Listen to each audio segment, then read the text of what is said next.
So let's start by reviewing all the places Trump has mentioned taking over so far. These were Greenland, Canada, and the Panama Canal. And people still don't get it. They made a fool out of you, and they are barely even trying to hide it anymore. They are redrawing the map of the world. They are consolidating countries to make the world easier to manage for the Antichrist and his New World Order.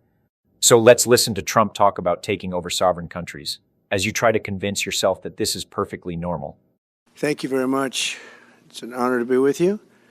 Many things are happening that are exciting. Can you assure the world that as you try to get control of these areas, you are not going to use military or economic coercion? No. What is the strategy? Yeah. I can't assure you. You're talking about Panama and Greenland. No, I can't assure you on either of those two. But I can say this. We need them for economic security. It might be that you'll have to do something.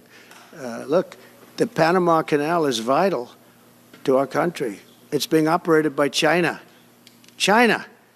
And we gave the Panama Canal to Panama. We didn't give it to China.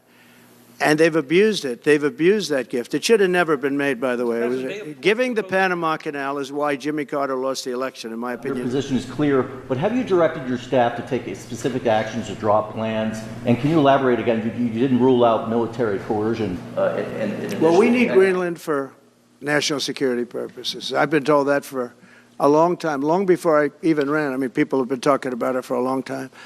Are you also considering military force to annex and acquire Canada? No, economic force. Because Canada and the United States, that would really be something.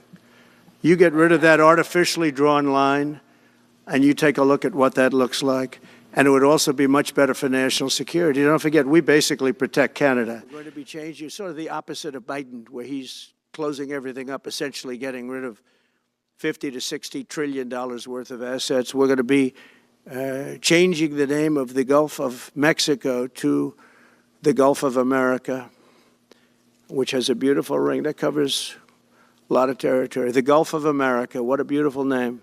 And now let's listen to Trump talk about taking over the Gaza Strip and evicting the people there for his Israeli puppet masters.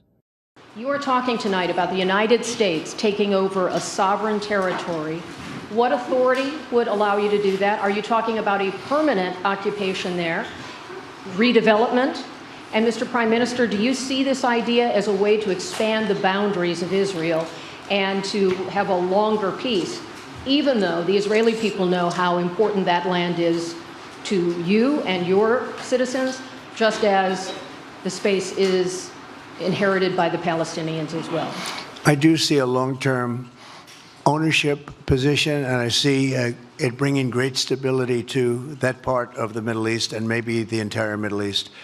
And everybody I've spoken to, this was not a decision made lightly. Everybody I've spoken to loves the idea of the United States owning that piece of land. Now at this point, you should be scratching your head and wondering about what is really going on here.